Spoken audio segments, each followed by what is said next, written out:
I was hoping we could have a little bit of a conversation about how important it is, our response to children during times of stress and trauma, and not even just our response to the children, but to our coworkers and to families and to, parents, how important that conversation is. Yeah, it's very important. And I'm sure a lot of us are all feeling sort of jumpy, easily irritated. We're not at our best right now, as much as we try to, and our cortisol level is not where it needs to be. So it's very hard for us to respond in a way that really does support our own children or others or other people's children. But we need, first of all, to listen. We need to help children share with us, hopefully, what they're feeling. It's tempted to quickly reassure a child and say, it's okay, you're going to be fine, you're going to be safe. Look, I'm here, everything's fine. But that's not really helping them feel safe and supported. When you listen, when you acknowledge their feelings and concerns, like, I'm really nervous, are you nervous?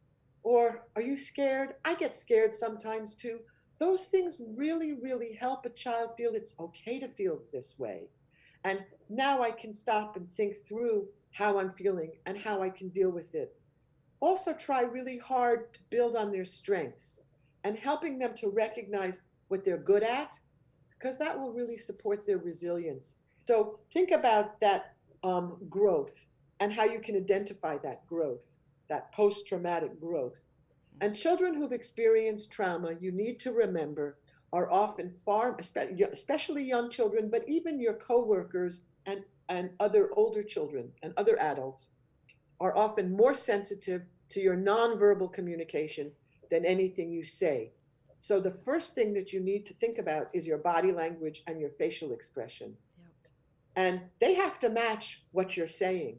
So if you, especially kids who've been traumatized, who will misread your facial expression, even with a mask, it's really important to think about it. Be open and relaxed. Keep that comfortable distance. Don't get too close because that can be threatening. And if you are too far, you don't seem involved. If it's appropriate and it's safe, get down to their level. Speak slowly and calmly. And always connect with the child. Use their name. Joey, I think you might be feeling a little uncertain about if you can do this. You know, can I help you? So the quality of your voice should match the child's voice, tone, cadence, speed, and volume. So if the child is talking really, really loudly, a lot of times we think that we should talk very quietly to encourage them to do so. But they see that as a direct kind of confrontation.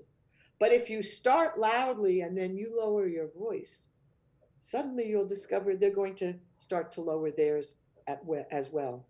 And ask them open ended questions like, are you okay? What would you like to do? What would you like me to do? And validate their feelings. Help them to problem solve once it's been identified. What can we do about it? And how can we make that be better? And also be very careful about the words that you do choose. Try and avoid the words, but. I know you're upset, but. They're always waiting. Use and. I know you're upset, and I can understand. So try and avoid but. But has a kind of hidden meaning that when children have been experiencing things that they lack control of, can really trigger. And also try and use we as opposed to you, because that implies your support rather than you are making it all up to them to make this happen, to change their behavior and anything else you want them to do. But you want to really be sure they know that you are there, you are going to support them, you care about them, and it's okay. What advice do you have for us on responding to children's questions, how to give them what they need, but not overwhelm them? Yeah, they're going to have a lot of questions. And it's perfectly understandable because they don't really understand the new normal any more than we do. But if you're lucky, they'll ask questions. Sometimes they won't even ask questions. See them asking questions as something as though they're trying to deal with it. It's a big step to ask questions. And then you need to answer them in very age appropriate terms. But before you answer them, you need to find out, what do they know before? What knowledge do they already have? Because you don't want to give them more knowledge than they need to have. That's only just going to confuse them.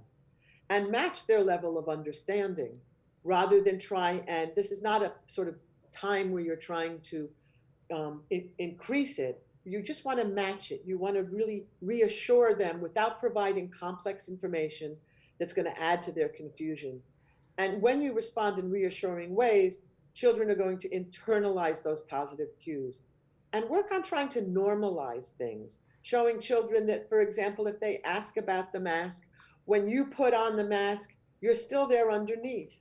And to play games with it, just try and really understand that those questions are very real to children that don't understand the world around them today. And if you can just put yourself in their place as to what it would look like if you were 4 or 12, what would you want to know? And what would you want to hear?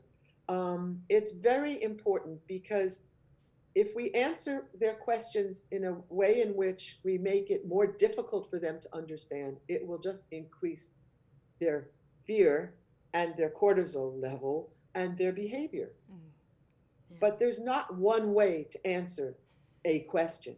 Just be very aware of how significant it is that they're asking one, which is excellent, and that your response will make a big difference if you match their level of understanding and what they already know.